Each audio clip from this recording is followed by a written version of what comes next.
foi. Dois ângulos, né? Se vai ficar feio. Cara, tem um lado meu que é assimétrico. Alometria, cadê a Vitória?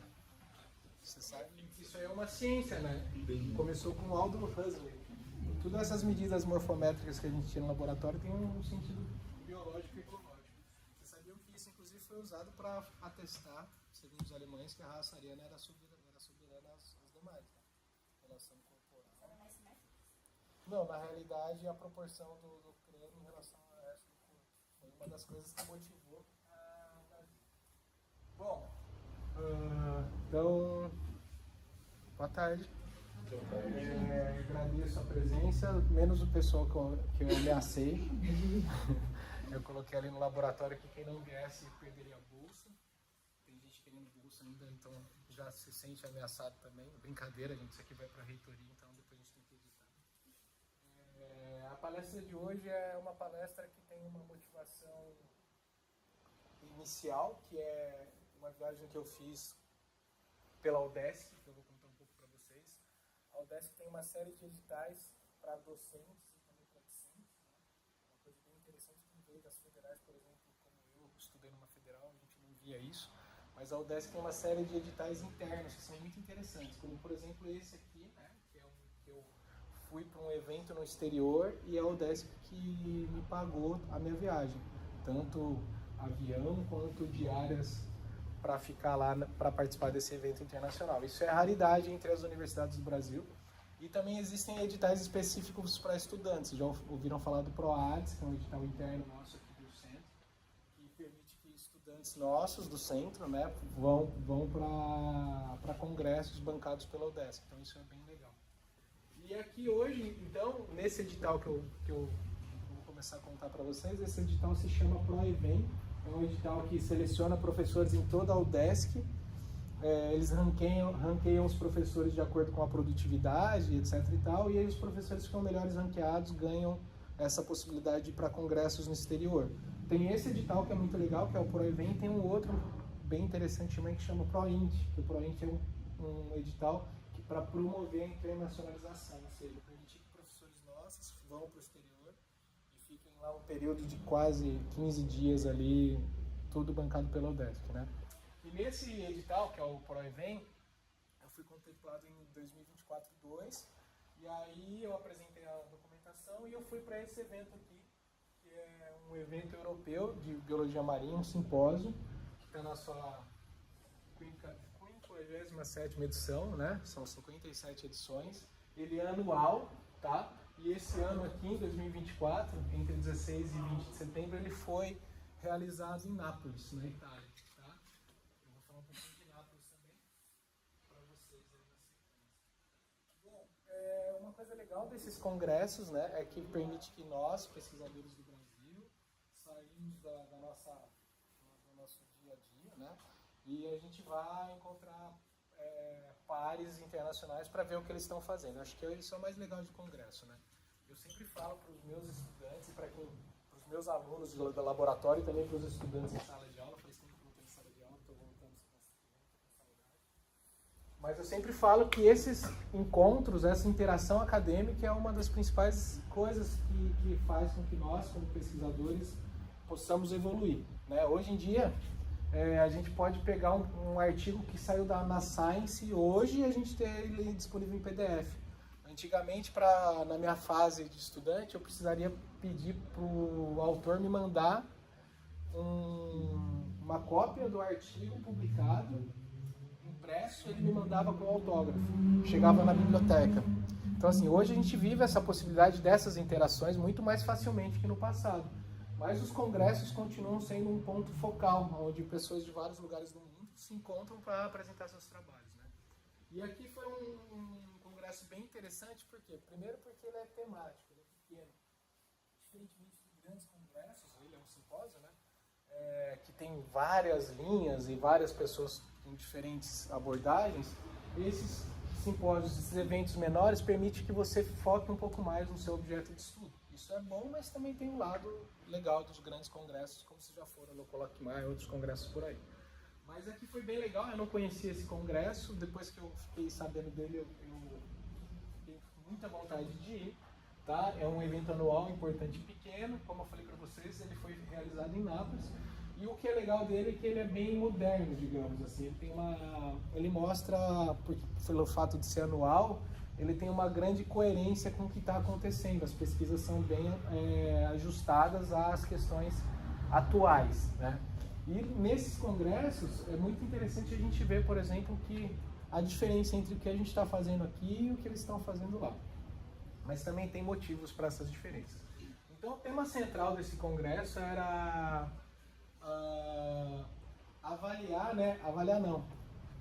observar essas questões que a gente sabe que estão ocorrendo, mudança climática, perda de biodiversidade, perda de funções e processos ecossistêmicos no globo como um todo, né? Que ocasionam perda de qualidade de vida das pessoas, aumenta a vulnerabilidade, as pessoas, principalmente as mulheres pobres, né? A gente sabe que a mudança climática atinge muito mais pobre mulher do que rico homem, branco, né? Então é bem legal olhar para isso assim, que é um quadro que é atual, que é fato, né? Mudança climática, perda de biodiversidade, deterioração da qualidade de vida das pessoas do globo como um todo, e também entender como a ciência, no caso a biologia marinha, vem buscando meios para lidar com isso, tanto mitigar, quanto reduzir, né? Quanto tentar desacelerar algumas coisas. O cenário atual é que a gente vive uma crise sem precedente de perda de biodiversidade. A gente enfrenta a 6ª extinção em massa, vocês sabem disso. Espero que vocês saibam. Essa 6ª extinção que a gente vive agora, ela não é ocasionada por grandes eventos, como por exemplo glaciação, deglaciação, mudanças dos oceanos, meteoros ou vulcões que explodem por aí, mudança de crosta terrestre, mas sim pelas atividades antrópicas e pela essa quantidade de gente que a gente tem no planeta, 8 bilhões de pessoas e subindo a todo momento, né? Isso fez com que a gente estrangulasse a vida no planeta como um todo, e esse estrangulamento, essa perda de biodiversidade gera essa problemática que, mesmo que seja global, ela ocorre de forma distinta no globo. E aí é legal ver nessa crise sem precedentes como, né, se busca soluções a partir da ciência, no caso a biologia marinha. Então era esse o tema central. E é bem legal também que nos últimos anos a União Europeia vem promovendo muito a pesquisa, tanto a pesquisa básica quanto a pesquisa aplicada, para que a gente possa reverter isso. Isso é uma política pública. Existe um edital muito grande da União Europeia, que eu vou mostrar a seguir, que chama Horizonte... esqueci o nome. Horizonte Europa, que ele disponibiliza um fundo gigantesco para que as pesquisas ocorram. E aí existem vários temas para essas pesquisas, como por exemplo mudanças climáticas, mitigação da pobreza, escassez de água, ou seja, são pesquisas associadas aos objetivos do desenvolvimento sustentável, tá? Dos 30 Objetivos de Desenvolvimento Sustentável. E aí, as pesquisas na biologia marinha, que têm aderência aos Objetivos de Desenvolvimento Sustentável, da Agenda 2030, elas foram apresentadas em grande maioria nesse congresso. Então é bem legal assim, né? Ao passo que a gente está muitas vezes fazendo algumas pesquisas básicas por aqui, é legal ver como lá, por conta dessa promoção da gestão pública e de editais da União Europeia, as pesquisas estão um pouco mais específicas para responder questões mais práticas, tá? Não que a pesquisa que a gente faça aqui para entender, por exemplo, morfometria do camarão em diferentes fases não seja aplicável, ela é muito aplicável. Mas lá, por conta de toda a questão que envolve o velho continente, né, que é um continente mais antigo, onde começou a Revolução Industrial, onde os recursos foram exauridos de forma anterior à nossa aqui, os desafios também são enormes, tá? Então, é por isso que eles estão buscando essas linhas de pesquisa mais aplicadas, por meio principalmente dessa linha aqui, que é o principal programa de financiamento da União Europeia. Eles colocam aí para 2021 e 2027, né, cerca de 93 bilhões de euros investidos em pesquisa. Então, por exemplo, nesse projeto, nesse simpósio que eu fui, todo o cartaz que tinha agradecimento tinha lá, Horizonte Europa. A maioria dos pesquisadores que estavam nesses simpósios eram líderes de projetos desse Horizonte Europa, né, que estavam com pesquisas. O mais interessante das pesquisas também lá é que elas são multi-atores e multi-países. Então, por exemplo, a pesquisa com elasmobrânquio no Mediterrâneo, ela é coordenada por um pesquisador de Nápoles, mas existem pesquisadores da Croácia, da Espanha, de Portugal, de outros países que estão no Mar Mediterrâneo, que trabalham com elasmobranquio, e aí eles têm um projeto em rede muito grande. Isso é bem interessante lá também. Isso facilita por quê? Porque a Europa é um pedaço de terra pequeno comparado com o Brasil, por exemplo, né? Quando a gente pensa assim, na densidade de pesquisadores ao longo de um território. Né? Tá? Tranquilo, gente? Bom, e aí o que eles fizeram nesse evento? Eles pegaram a programação e dividiram entre tópicos. Vocês vão ver que a maioria dos tópicos bem aplicados. E aí eles chamaram um pesquisador proeminente da área. Esse pesquisador proeminente da área dava uma palestra de cerca de 15 minutos. Aí eles tinham também a seleção de algumas palestras de estudantes, de outros pesquisadores, de 10 minutos, e depois a apresentação de banner. Então o congresso era isso, um congresso curto, com vários projetos sendo apresentados. Existia também a presença dos stakeholders, como os gestores públicos, né, como gestores da pesca, gestores da gestão costeira. Então era um congresso bem aplicado e com esses tópicos que eu vou passar para vocês aqui. Então, para entender assim, o que a gente pode fazer no planeta hoje, do ponto de vista de mudança ambiental como um todo, que acarreta em perda social, econômica, cultural, existem linhas específicas que estão dentro desse edital grande, e aqui eles trouxeram esses pesquisadores que vieram abordando diferentes temas, como por exemplo esse aqui, a perda da biodiversidade marinha. Trouxeram o Paul Sengrove da Universidade de Newfoundland, no Canadá, e ele fez uma palestra curta de 15 minutos, onde ele abordou principalmente essa questão da biodiversidade marinha estando no centro do palco novamente. Né? Hoje em dia, como as pesquisas para questões oceanográficas e marinhas, né, que um dos tópicos dessa Horizonte Europa é a recuperação dos sistemas marinhos. E aí, para a recuperação dos sistemas marinhos, a gente precisa primeiro entender a biodiversidade marinha. Não só entender a biodiversidade marinha do ponto de vista de quais espécies ocorrem ali, mas o que elas fazem. E o que elas fazem seriam as funções ecológicas. E a partir do que elas fazem, o que elas geram, que são os processos ecossistêmicos. E como esses processos nos beneficiam, que são os serviços ecossistêmicos. Além disso, para entender do ponto de vista ecológico, essa cascata de conhecimento, também como mudanças climáticas, ou aumento de temperatura, ou aumento da salinidade, que é um outro processo que vem ocorrendo, principalmente nos estuários do Mediterrâneo, né? Que está ocorrendo uma salinização dos estuários. Aqui não, aqui no sistema estuarino, a gente está vendo um aumento da água, uma diminuição da salinidade. Porque a gente está numa parte do território global que pela mudança climática a gente está tendo mais chuva. Então isso a gente está tendo um aumento da água doce no sistema estuarino. Isso é bom? Olha, depende para quem a pergunta. Para o camarão, não. Hoje a gente está com uma crise na pesca de camarão em nível nacional. Inclusive amanhã vem o secretário de pesca aqui, junto com o reitor, conversar comigo e com os professores a respeito de um programa catarinense para a recuperação das pescarias de camarão, que o cenário é de modificação. Mas em outros lugares, em outros estuários, como na Europa, no Mediterrâneo, ocorre o oposto, porque lá as secas são maiores. Então está salinizando os estuários. Isso tudo acarreta numa mudança da biodiversidade local. Muda a área de vida, muda quem está lá. Não sei se vocês lembram que acarreta na presença de uma espécie numa área é o nicho ecológico. O nicho ecológico é o quê? Condição e recurso. Né? A partir da alteração da salinidade, você muda totalmente a comunidade fitoplânctônica, a bentônica.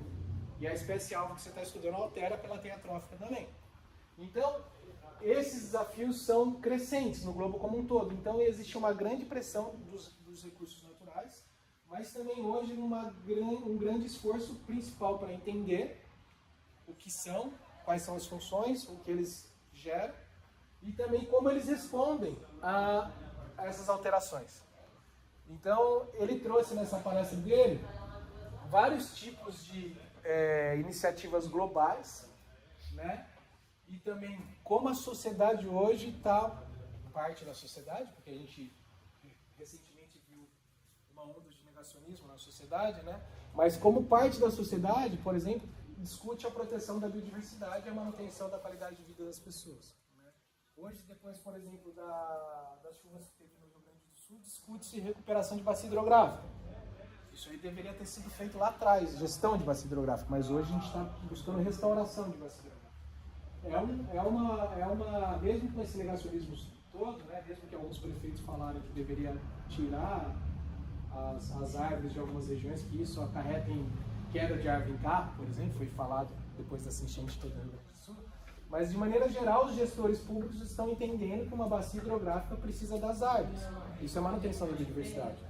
Então, nesse cenário da biologia marinha, uma das principais buscas é entender a biodiversidade, manter suas funções e tentar mitigar essas alterações na biodiversidade e nas suas funções como um todo.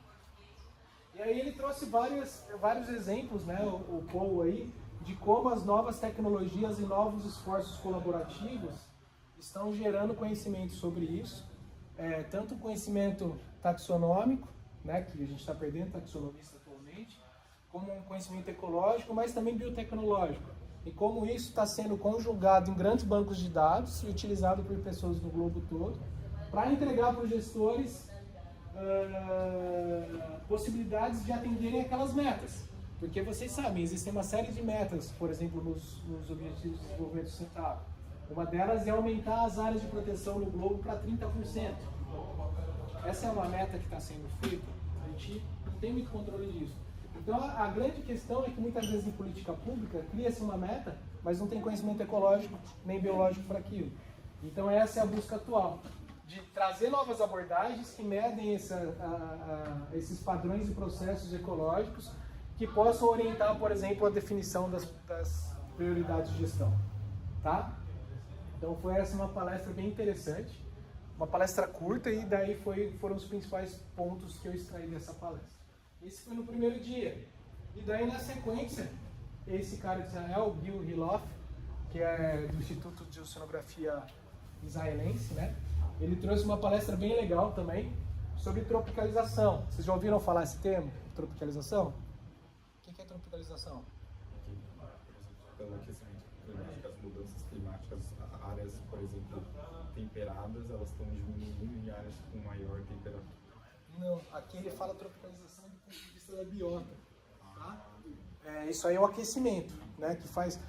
Não, mas quando você fala que áreas que eram temperadas estão tendendo a ficar tropicalizadas, nada mais é que a biota que está mudando lá e respondendo aquilo. Então, por exemplo, vamos pensar aqui vocês sabiam que a gente está numa área de transição climática, aqui, onde o frio encontra o calor? Aqui a gente tem mangues e marismas nessas regiões costeiras. Mangues são tropicais e marismas são subtropicais temperados. Aqui a gente tem os dois ocorrendo. A tendência, né, é que as áreas de mangue se expandam em relação às áreas de marisma. Se a gente não mudasse tanto o sistema, seria isso que ocorreria, né? As áreas de mangue, por conta do processo de aumento da temperatura, ocupasse mais áreas de marisma. Tá? Isso é um processo de mudança da comunidade vegetacional. Outra resposta associada à tropicalização, clássico em biologia marinha, é o quê? As espécies estão cada vez menores, por exemplo. Organismos grandes que eram de áreas temperadas, eles estão ocorrendo de tamanho cada vez menores. Por quê? Porque a temperatura nessas áreas temperadas está aumentando.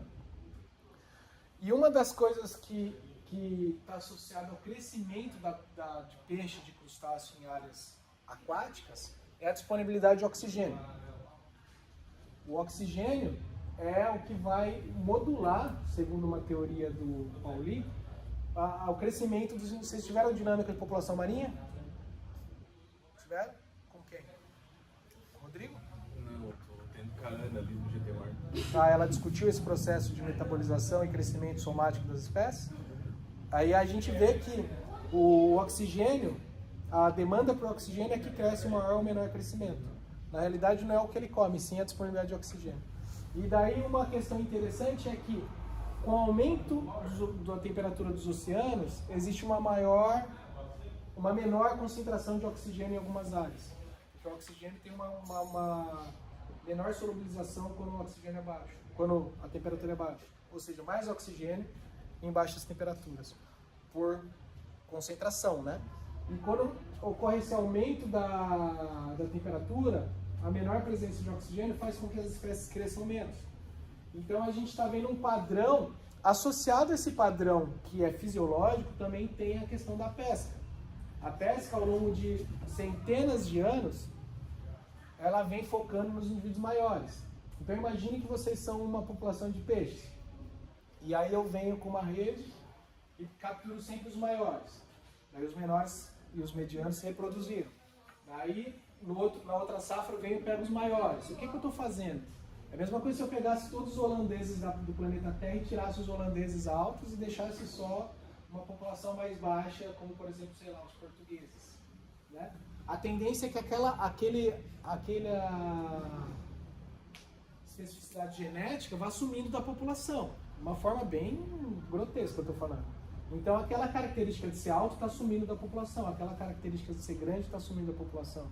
Então hoje em dia, além da mudança climática que induz um menor crescimento somático, a gente também tem um histórico da retirada dos indivíduos maiores pela pesca.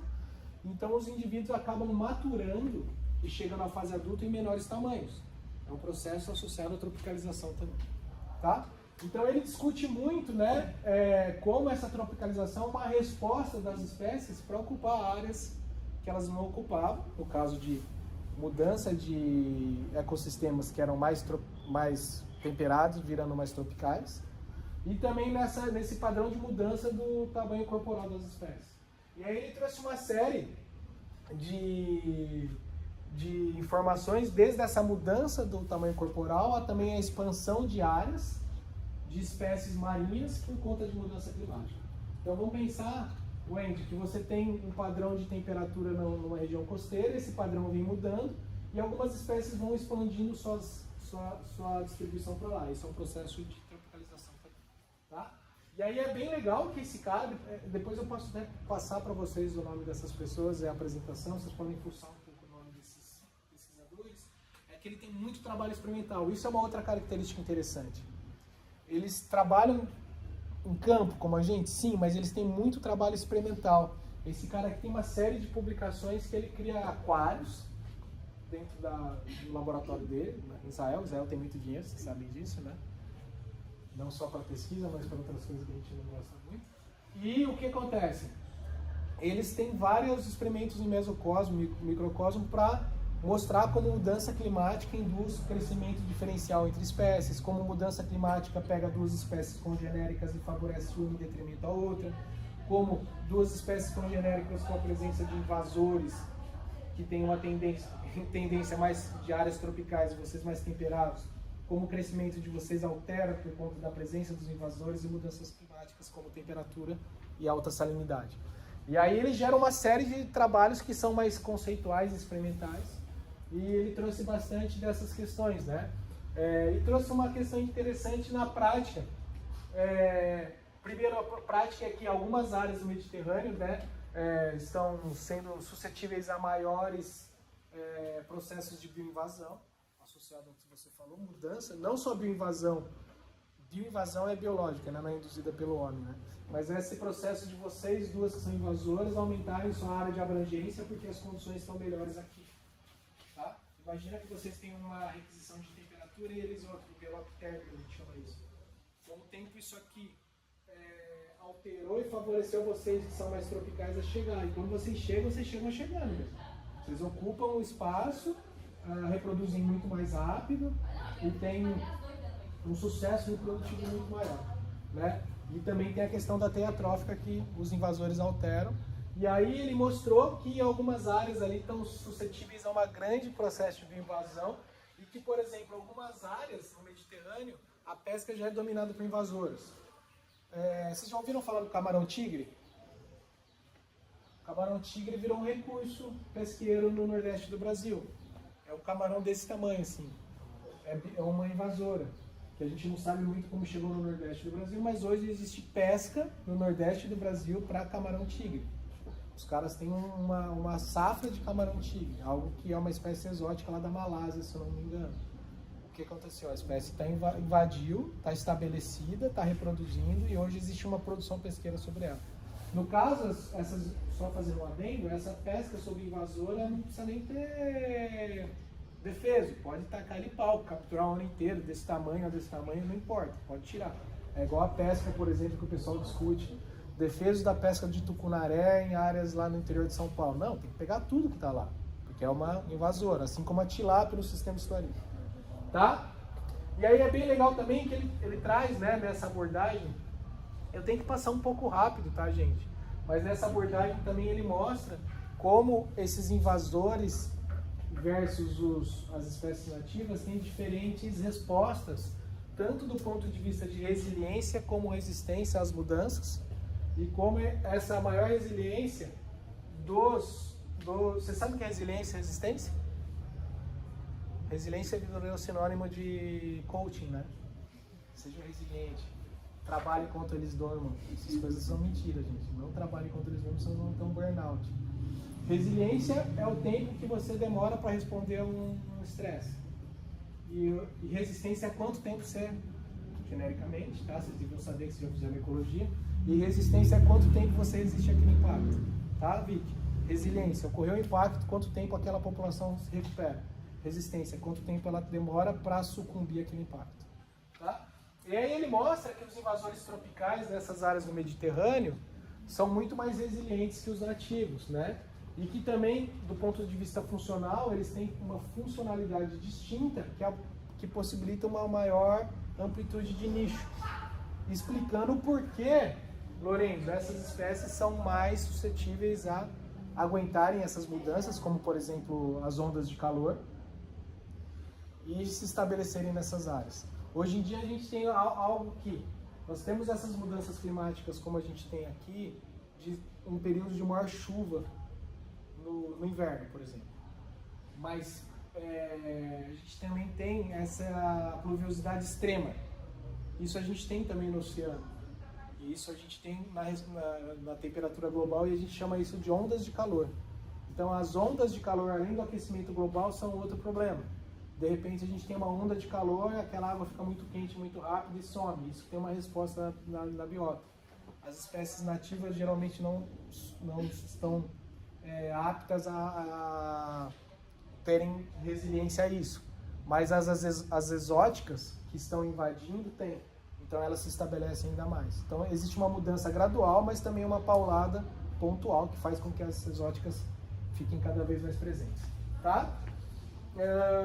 E aí é um desafio para a gestão nisso, né? Como você fazer a gestão de algo que você não conhece muito, né? Como fazer a gestão de algo, de uma mudança de uma estrutura de uma comunidade, de uma mudança de uma atividade pesqueira, sem conhecer muito. Então esses trabalhos são de vanguarda, para que se entenda esses aspectos ecológicos, tanto conceituais quanto práticos, para se buscar a gestão pesqueira disso e recuperar a saúde dos oceanos, que é um tema dos Objetivos de Desenvolvimento Sustentável. Aqui outro também, né? Acho que esse era no segundo dia, ele falando um pouco de mecanismos aí em relação à escala em ecologia. Era um congresso de biologia, mas teve muito de ecologia, né? Eu gostei.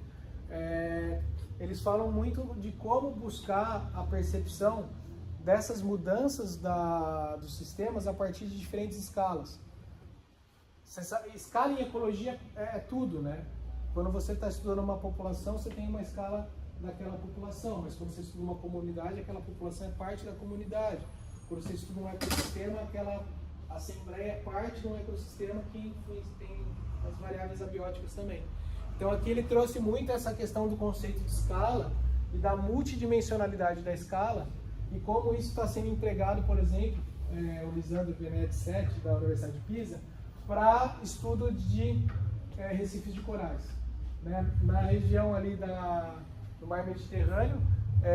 Existem recifes de corais. Tem um projeto bem legal que eu trouxe um livro também desse evento, que é o mapeamento de todos os hábitats europeus. Eles pegaram os mares europeus e estão fazendo um mapeamento tanto abiótico, né, do fundo, da parte mais física, quanto também biótico do oceano, que é ali território europeu, para entender um pouco esse aspecto do funcionamento dos hábitats, que é uma escala física.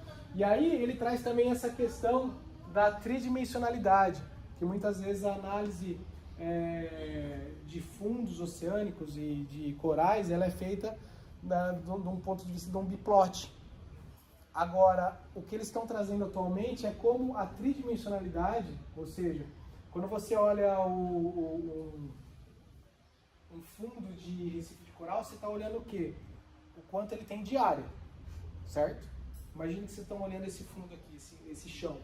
Cada taquinho desse seria um habitat marinho ou estuarino.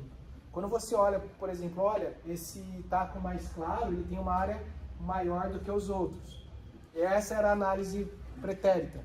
E agora o que eles estão fazendo, Feijó? Eles estão olhando também a altura disso tudo, para dar uma percepção de tridimensionalidade, porque essa tridimensionalidade estrutura hábitats totalmente distintos. Imagina que o taco branco, ele é plano, e esse mais escuro tem altura distinta, ou seja, vários castelinhos assim. A funcionalidade disso no sistema é completamente diferente. Por quê? Porque esse micro-habitat associado à tridimensionalidade faz com que ocorram espécies e processos diferentes. Então ele traz muito como essas tridimensionalidades fazem com que esses sistemas respondam de forma distinta, por exemplo, às mudanças climáticas. Não sei se vocês repararam que a pauta de mudança climática está em tudo, tá? E a outra pauta é como a biota responde. E como a biota responde, o que ela gera. E como, consequentemente, nós vamos ser atingidos por isso. É essa a pauta atual, né? É por isso que eu coloquei lá a nova biologia do velho mundo. Hoje em dia tem estudo para entender o tamanho da gônada do recurso pesqueiro? Tem. Mas, assim, 69% dos trabalhos eram estudos aplicados. Isso me chamou muita atenção, por isso eu queria dar essa palestra aqui, eu fiquei motivado de dar. E é legal também que ele fala, né, de como proteger essas áreas. E aí ele traz uma abordagem interessante que não adianta, por exemplo, a gente focar só numa escala da ecologia ou da questão espacial para buscar a proteção e a funcionalidade daquele sistema. A gente tem que ter uma combinação de abordagens que olham do ponto de vista mais micro até mais macro, combinando parâmetros ecológicos para se buscar uma melhor viabilização daquele processo de proteção da área, por exemplo. Tá? Então foi mais ou menos isso, essa palestra desse cara aí. Aí veio outro cara também, que teve vocês viram que a escala lá era espaço, agora a escala aqui é tempo. Ele fala sobre mudanças químicas e como os oceanos respondem a essas mudanças químicas associadas à acidificação dos oceanos. E aí ele trouxe... Você sabe o que é a acidificação dos oceanos? Você sabe?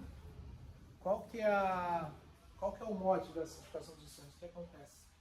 Me conta, Feijão. Cara, a acidez da água ela vai aumentar e isso vai fazer com que mude o ambiente, vai interferir em algumas coisas ali. Por exemplo, a acidificação do oceano é prejudicial para recifes de corais. Ótimo. O que está acontecendo? A alta quantidade de CO2 no sistema atmosférico faz com que se altere, que parte desse CO2 solubilize e forme dióxido de carbono nos oceanos, alterando a relação estequiométrica entre carbono na forma de dióxido com o quê? Carbonato de cálcio. O ácido carbônico que forma então. Isso. Então, mais ácido carbônico e menos carbonato de cálcio. O carbonato de cálcio, como o Feijó falou, é essencial para a formação dos recifes de corais, é essencial para a formação de estruturas exoesqueléticas de siri, de camarão, de tudo, né? Dos anfípodas, que são os pequenininhos desse tamanho que vivem Vocês tiveram ecologia, né?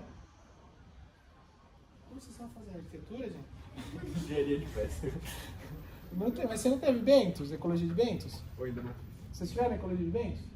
Não? Ah, então tá, eu não sei mais nada. Então o que acontece? Grande parte da teia trófica é formada por anfípodas. Anfípodas são indivíduos bem pequenininhos, ou no sistema pelágico, a gente está falando do fundo, que são os bentos, e no sistema pelágico, que é a coluna da água. Vitória, quem que é a grande biomassa do sistema pelágico? Por exemplo, as baleias vêm comer por aqui. Oi? Fitoplâncton e crio, que é uma forma de organismo zooplanctônico. Então, esses indivíduos são o quê? Microcrustáceos. Para a formação das suas estruturas corporais, eles dependem do calcário também. Então, essa acidificação do oxigênio, do oceano, ela leva ao branqueamento de corais, mas também ela leva a uma menor biomassa desses indivíduos que dependem desse calcário. Tá? E aí, ele fala sobre como minimizar essa acidificação. Vocês estão vendo que nós estamos ferrados, né? É uma coisa assim, você vai para um congresso desse e assim, conhecimento é uma coisa dura. A ignorância às vezes é melhor que o conhecimento, porque quanto mais você sabe do que está acontecendo no globo, mais preocupado você fica e daí mais talvez descrente por um lado você fica, mas daí também mais te motiva a estudar e buscar meios para alterar isso que a gente está vendo. Mas de maneira geral, do jeito que a gente está indo, não está dando. A mesma coisa se fosse fazer um exame de sangue, o cara falou, ó, colesterol está alto, ferritina estourando, não tem B12, vitamina D não existe, ou seja, você vai ter que fazer alguma coisa. Dá tempo? Já estou com 70 anos. Tá, mas você tem mais uma vida pela frente aí, que seja uma vida melhor do que a que você levou até agora. Então é esse. Né? A gente tem como alterar isso? Tem como minimizar, mas uma mudança radical é difícil. Então, não sei se vocês repararam, a grande questão é assim, independentemente do que o mundo está gerando de emissão de carbono, etc e tal, de mudança da Amazônia, né, de destruição na Amazônia, de poluição do oceano, nós como pesquisadores temos que buscar solução. O papel da pesquisa é pesquisar, gerar conhecimento. Então, é interessante que num cenário tão caótico, as oportunidades para nós estão cada vez maiores, né? Ah, mas não importa, eu vou gerar o conhecimento, será que o gestor vai usar esse conhecimento? Essa é uma outra discussão, que está cada vez mais presente. Os gestores públicos, em geral, estão mais preocupados com o que a gente gera e estão dando mais voz e ouvidos para a gente. Né? Então, isso é uma coisa importante. Tá? Então, ele trouxe essa abordagem de como minimizar o impacto da acidificação, né, que requer entender como essas mudanças químicas e biológicas, como essas mudanças na química do carbonato influenciam as respostas biológicas, isso que eu falei para vocês agora há pouco, né?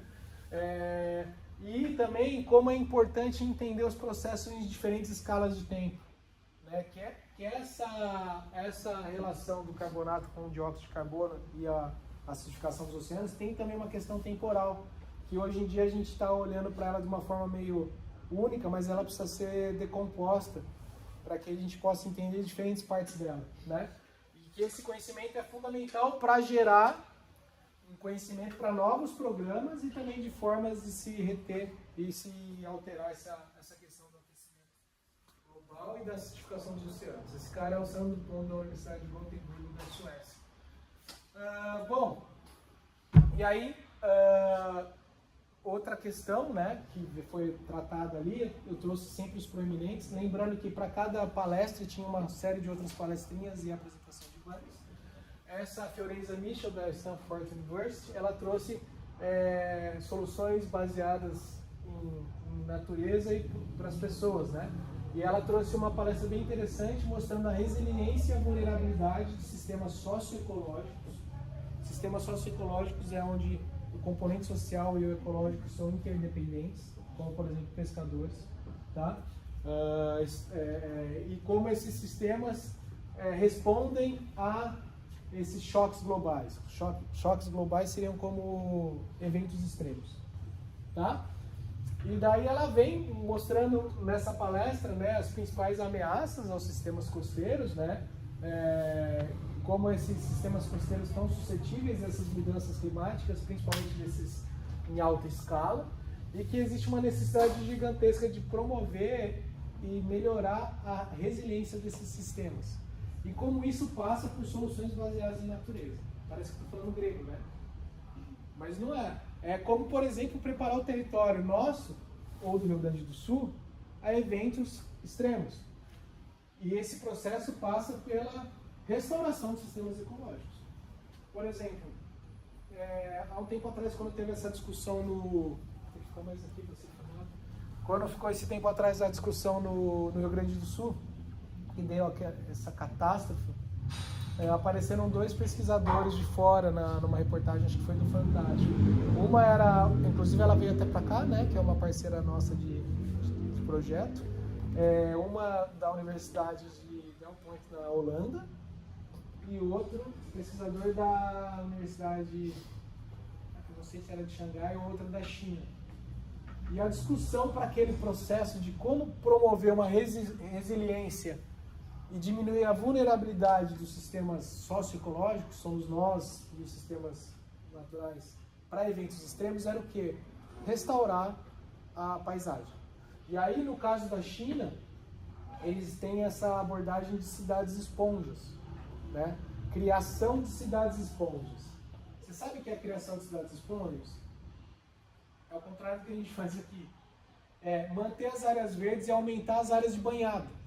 Então aqui, em Santa Catarina até o Rio Grande do Sul, nós temos uma das maiores extensões de banhados da América, porque é um sistema plano, né? Você olha o litoral do Rio Grande do Sul, ele é uma linha reta, assim, ele tem baixa declividade, inclusive até a plataforma costeira é rasa e larga, porque é uma sequência do território terrestre. E essas áreas têm muitas lagoas costeiras, como a gente tem aqui, e áreas alagáveis. Essas áreas que são as áreas que retêm água. Do ponto de vista hidrológico, são as áreas que possibilitam que exista uma chuva grande e que essa chuva não cause estragos.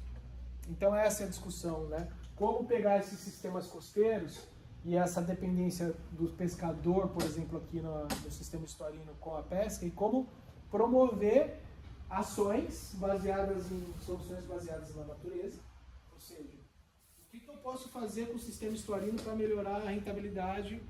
Tem uma babada?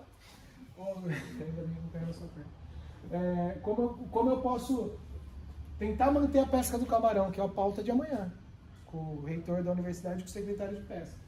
Como a gente pode manter essa pescaria? A minha fala para eles vai ser a seguinte: olha, a gente precisa repensar a ocupação do território. Porque se a gente continuar construindo em áreas de APP na borda da lagoa, não existe área para o camarão se criar. E essas áreas ripárias, além da vegetação de banhado, como por exemplo as matas no entorno, elas retêm parte da chuva que vem, porque a chuva vai infiltrar. Isso, por exemplo, traria uma maior resiliência do sistema estuarino perante as chuvas. Porque o sistema do território como um todo, naquela paisagem costeira, ele acaba interagindo com essa quantidade de água de uma forma muito mais ajustada do ponto de vista de mudança do que um sistema que se fosse só uma cidade. A cidade, quando cai a água bate, corre e alaga. Agora, uma área vegetada, uma área com mosaicos de vegetação, isso não acontece. E quando isso não acontece, Wendy, também a biota que existe lá responde de uma forma muito mais tranquila.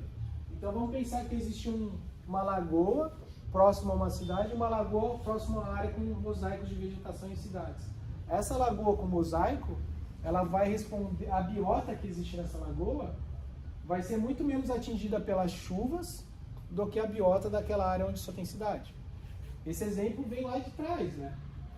Na Roma Antiga, eles já viam que a devastação perto do rio Timbres, em Roma, levava, por exemplo, a uma alteração da qualidade de água por conta da retirada de água. A gente viu, quando deu aquele tsunami na Ásia, que áreas onde tinham sistemas costeiros naturais, como mangues, o processo de inundação foi bem menor. Então é isso. E agora a gente não está só na fase de proteger, mas sim buscar meios da gente restaurar aquilo tudo. Então hoje essa é a pauta da vez, soluções baseadas em natureza. O que seriam essas soluções? Ou preservar ou recuperar áreas do ponto de vista de restauração, de devolver funções ecológicas. Tá? Então foi isso que essa moça trouxe. Essa aqui trouxe uma coisa mais associada, ela é da Emily Darling, da Sociedade de Conservação da Vida Selvagem. Ela trouxe uma abordagem mais associada a recifes de corais e como diferentes desenhos de áreas de proteção aumentam a efetividade da proteção desses recifes. E principalmente, na palestra que se deu depois da dela, que era um professor que era o chair, que era o cara que coordenava, que é o Costello, um baita de um pesquisador que é australiano, mas trabalha na Noruega, trabalhou muito com ecologia pesqueira e tal. Ele estava mostrando a diferença entre unidades de conservação, porque a gente tem essa meta de aumentar as áreas de conservação no globo, tanto terrestre quanto marinha. Isso é uma das metas dos Objetivos de Desenvolvimento Sustentável. E aí a grande meta é que nos últimos anos a gente aumentou muito as unidades de conservação, mas grande parte delas é de uso sustentável. Vocês sabem o que é de uso sustentável? É uma área de proteção onde você pode ter atividades humanas. Ao contrário das áreas de proteção que a gente chama de no-take, ou de uso restrito, que são aquelas que a gente não pode fazer nada. E aí, discute-se como essas duas áreas traz benefícios para os sistemas onde elas estão inseridas. Então, áreas de proteção geralmente são vários ecossistemas, né? Você não tem só um coral, é um coral com uma saída da barra de um rio e tal. E a presença dessas áreas de conservação mostra, por exemplo, que em áreas no-take, que é onde você não pode pisar, não pode ter pesca, ela aumenta a produtividade pesqueira em toda a paisagem.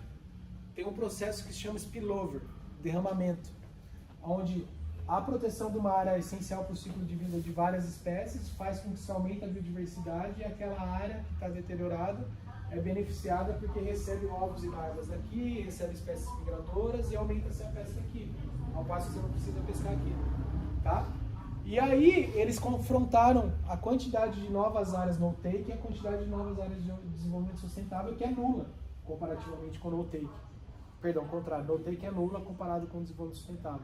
Então a gente está indo uma tendência global de aumentar as áreas protegidas, mas essas áreas são efetivamente protegidas? Essa é a discussão. Vocês sabiam que vocês estão dentro de uma área de proteção ambiental? Uma das maiores do Brasil? A APA da Baleia Franca.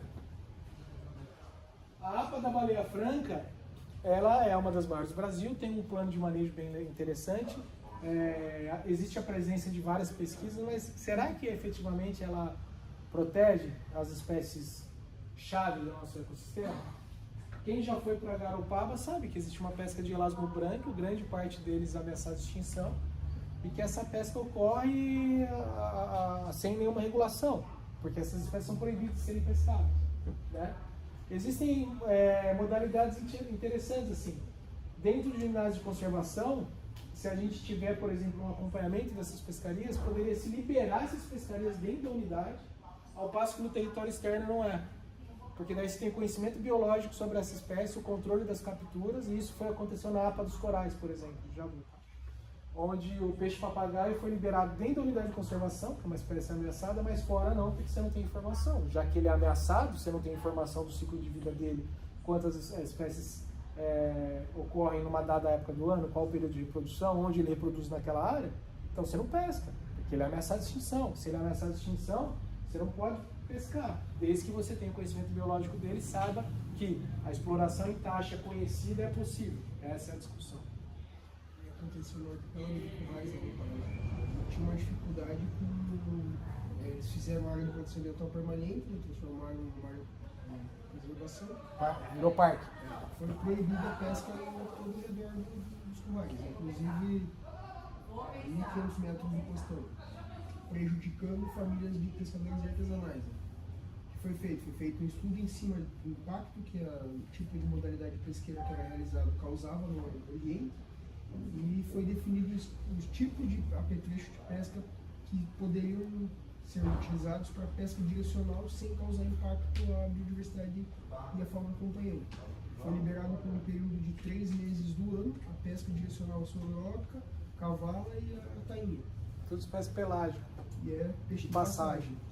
Então, tipo assim, tá funcionando, entendeu? Até porque tem toda a parte de monitoramento, tem câmera, tudo lá. O que mais está prejudicando a parte de preservação é o pessoal do mergulho livre e o pessoal de pesca esportiva. Sim. Eles chegam lá, os caras ferram um mero, uma garopa, alguma coisa, não quer nem saber, só embarca e leva embora. Sim. Mas foi feito todo um estudo de impacto em cima daquilo que é direcionado. É uma coisa de se enxergar, de se avaliar, para fazer esse tipo de pesquisa, direcionar regiões de acordo com aquilo que tem e excluir outras regiões para fazer justamente o que você estava dizendo. Sim, sim. Você brinca de Deus ali, né, delineando uma área, né, é meio presunçoso isso, porque um monte de gente mora lá, você chega um pesquisador igual eu do interior de São Paulo e fala, que não pode, vai se ferrar. Mas assim, com base no conhecimento ecológico, se define áreas e cria regulamentações, né? A proibição não é uma regulamentação, né? Então assim, ter áreas no-take, você está proibindo, não, mas você está pensando naquele desenho que é essencial para algumas espécies. E na área adjacente, ela vai aumentar a pesca, porque, por exemplo, uma área no-take que aumenta a produção biológica como um todo, faz com que essas espécies pelágicas venham, se agreguem, porque existe uma maior produtividade biológica e essas espécies chegam para comer ali, entendeu? Então é isso. Também de tudo que eu tinha falado para você lá durante a apresentação da Paula. Com você a respeito dessa parte em relação a áreas de exclusão. Criar mais áreas de exclusão para que permitisse que outras espécies se reproduzissem. Aquilo ali é justamente o que você falou. Essas áreas elas vão alimentar toda a região ao redor delas. Né? Sim. Boa. Já estou terminando aqui, tá, gente? Então, essa aqui era a última. E aqui o trabalho que a gente levou, né, desse contexto todo, ele ficou mais associado a estressores no ambiente, porque a gente mostrou aqui dentro da nossa área. É um trabalho, o que eu faço, né? Geralmente, até isso a gente está fazendo diferente deles. Eles levam um artigo que já está quase pronto. E aqui, pela falta de tempo que eu tô, o que eu fiz? Eu levei um artigo que eu estou trabalhando, que foi fruto da TCC da Isabela. Só preciso analisar os dados e acabar uma parte lá. E é um trabalho bem legal que avaliou a contaminação de metais em Sympteria, que é um peixe ameaçado de extinção, melasma branca, que ocorre na nossa área aqui. E eu peguei parte do trabalho dela para levar. Lá eles fazem o contrário, eles levam um artigo que já está aceito e mostram lá, porque daí dá uma maior, por exemplo, feijão, que trabalho legal. Aqui eu levei parte de um trabalho, isso até é uma percepção que eu preciso mudar. Talvez no próximo congresso que eu for, já levar um trabalho que está sendo publicado e mostrar lá uma parte, porque, não sei se vocês sabem, a gente tem uma questão da originalidade do trabalho, né? Se eu for publicar aqui um trabalho na íntegra, que conta tudo que eu fiz num artigo, ele inviabiliza o artigo, então tem que sempre levar uma parte. Mas lá, o que eu fiz? Eu levei uma parte que eu estou trabalhando, eles levam uma parte do que eles já produziram. Eu achei legal isso aí, de maneira geral a galera já tinha tudo publicado, os artigos estavam lá. E no nosso trabalho a gente viu a contaminação da Sympteria culta, capturada dentro de uma unidade de conservação, que é a APA da Baleia Franca, em Garopaba. A gente avaliou uma série de metais aí nela, né? Aqui as etapas, eu coloquei o Paulo ali coletando, mas na coleta da Isa ele não trabalhou, mas só para ilustrar. Daí foi para o laboratório, abriu-se as amostras com ácido nítrico, passou para o espectrofotômetro e cromatógrafo lá na FURG e avaliou a concentração de metais nessa espécie ameaçada. De maneira geral, eu comparei entre sexos aqui, tá? De maneira geral, não houve um padrão entre macho e fêmea. Por que a gente investiga se é um padrão entre macho e fêmea? Porque fêmea tem um ciclo reprodutivo muito diferente do macho, tem mais gordura, então a gente quer investigar como essa questão da fêmea, do ponto de vista demográfico, está associada a alguns metais, como o macho está associado a outros metais. De maneira geral, a gente viu aí que mercúrio foi maior em macho e chumbo foi maior em fêmea, então não houve um padrão, assim, todos os metais de uma mesma maneira. E aí a gente teve um problema aqui, ó, cádmio acima para alguns indivíduos, acima do limite de tolerância da União Europeia. E cádmio é um metal super preocupante, né, associado a processos industriais aí, e que causa grande problema na formação de tecido ósseo e muscular. Então, é interessante, assim, esse artigo a gente está trabalhando nele com outro viés, mas a gente tem uma pescaria que é ilegal, né? Por ela ser ilegal, ela não tem um comércio que você vai comer, Wendy, mas ele, como filho do pescador, vai comer. Então é um problema meio de fina percepção, assim. É uma espécie ilegal, que o cara só vende em mercado local, porque ele não pode sair vendendo. E, geralmente, quem consome são pessoas próximas a ele. Então é um processo que vai recair sobre o pescador de uma forma mais direta do que de um turista que chega de Porto Alegre, por exemplo, né? Então eu estou trabalhando nesse viés com o artigo da ISA. E aí nesse trabalho, né, a gente teve o apoio da FAPESC e da UDESC também para ir lá apresentar. E esses resultados altos de cádmio nos criam um alerta e traz a espécie como uma boa bioindicadora de poluição no sistema. Agora vocês podem perguntar, de onde vem cádmio no sistema? Cádmio está associado a processo, por exemplo, de pesticidas, né? Uso de pesticida. Aí o que acontece? O sistema estuarino sai para cá e Garopaba está aqui, mas por conta de Coriolis a água faz assim, ó. Ela ocupa aquela água costeira que sai, porque vocês já tiveram oceanografia, essa parte de Coriolis, né? Já teve, Ana? Então o que acontece? As massas de água fazem isso e a massa costeira vai ocupar isso aqui, essa água que sai do estuário, então a água do estuário nosso sobe. E possivelmente pode estar associada a essa presença de arrozais aqui na região que está levando cádmio para aquela região. Uma outra pergunta é, existe variação do cádmio em diferentes tamanhos? Porque daí a gente começa a investigar padrão. É mais na fêmea, então é mais associado ao processo reprodutivo, à formação das gonas, etc. e tal. Então, geralmente quando a gente faz o detalhamento de metais, a gente só não caracteriza. Só caracterizar para a espécie ameaçada já dá uma boa publicação. Mas a gente busca investigar padrão ecológico para tentar responder de onde vem aquela fonte. É isso que a gente está fazendo. Algumas fotos do evento aqui para vocês verem, tá? É bem legal. Ao contrário do SIC nosso, que a gente fica numa sala o dia inteiro falando. É uma busca que eu estou tentando fazer. Acho que o ano que vem vai ser assim, na forma de banners. Então tinha aí 5 apresentações, igual eu estou fazendo aqui, muito mais longa do que. Mas depois ia para uma sala, todo mundo colocava os banners lá. Bem mais legal, né? Aqui vários bannerzinhos aí sendo mostrados, algumas palestras, algumas fotos de slides bem interessantes, mostrando, como vocês podem ver aí, trabalhando muito com questão de função ecológica, né? Buscando a resposta do porquê promover a manutenção da biodiversidade. E aí, a parte boa da viagem. Que isso é legal também, né? Como fala Mário Quintana, viajar é trocar a roupa da alma. E aí a região ali que eu fui é muito legal, é uma das cidades mais antigas da Itália, ela foi ocupada por gregos lá atrás. O nome dela é Neápolis, que deu Nápoles, está até associado à nova cidade, porque ela era ocupada por gregos.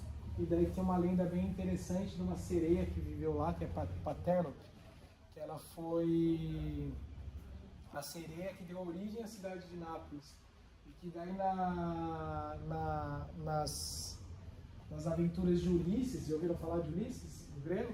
Ele passou por ali e ele colocou cera de abelha no ouvido de todos os seus tripulantes, porque todo mundo que passava naquela região, o barco afundava por conta do cantar da sereia que viviam lá, né?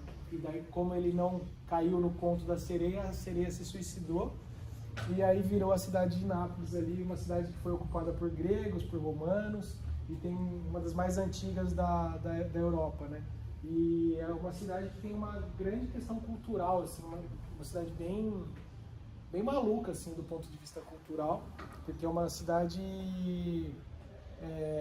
que tem a história da máfia napolitana, que tem a história de ocupações, de guerras, assim, uma cidade muito efervescente. E super peculiar, assim, muito diferente do norte da Itália. Daí eu fui para Pompeia também, que é ali do lado.